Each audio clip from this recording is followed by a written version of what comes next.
వ్యవసాయాన్ని లాభసాటిగా చేయడానికి కేంద్ర రాష్ట్ర ప్రభుత్వాలు అందిస్తున్న సహాయక సహకారాలు రైతాంగం సద్వినియోగం చేసుకుని అభివృద్ధి సాధించాలని రాష్ట్ర శాసనసభ ఉపసభాపతి కనుమూరి రఘురామకృష్ణరాజు అన్నారు. పశ్చిమ గోదావరి జిల్లా ఉండి ఏఎంసీ మార్కెట్ యార్డ్ ఆవరణంలో ఆదివారం హైదరాబాద్లోని ఐసీఏఆర్ భారతీయ వరి పరిశోధనా సంస్థ సౌజన్యంతో ఎస్సీ సబ్ క్లాన్కు సంబంధించి 28 లక్షల విలువ గల బ్యాటరీ స్ప్రేయర్లను అందజేసే కార్యక్రమానికి రాష్ట్ర అసెంబ్లీ డిప్యూటీ స్పీకర్ రఘురామకృష్ణరాజు, జిల్లా కలెక్టర్ చదలవాడ నాగరాణి, ఉమ్మడి పశ్చిమ గోదావరి జిల్లాల గ్రంథాలయ చైర్మన్ జుత్తిగ నాగరాజు ముఖ్య అతిథులుగా పాల్గొని ఉండి నియోజకవర్గానికి చెందిన 400 మంది ఎస్సీ రైతులకు స్ప్రేయర్లను అందజేశారు.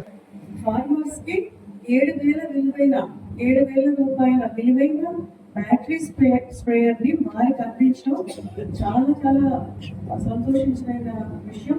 వారికి అడుగు వర్గాల వారికి, కూలీ పనిచేసిన వారికి, రైతు పొలంలో పనిచేసిన వారికి ఈ స్ప్రేయర్స్ అనేవి ఎంతో ఉపయోగపడతాయి. అలాగే అక్కడి నుంచి అడిగితే మీకు వచ్చే అవకాశం ఉంటుంది అని వారి నెంబర్ ఇచ్చి నన్ను మాట్లాడమంటే నేను ఇమీడియట్ గా ప్రసాద్ బాబు గారితో మాట్లాడతాం.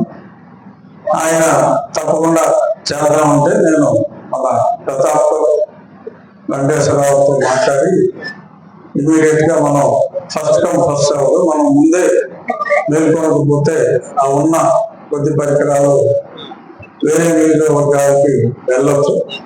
సో కాబట్టి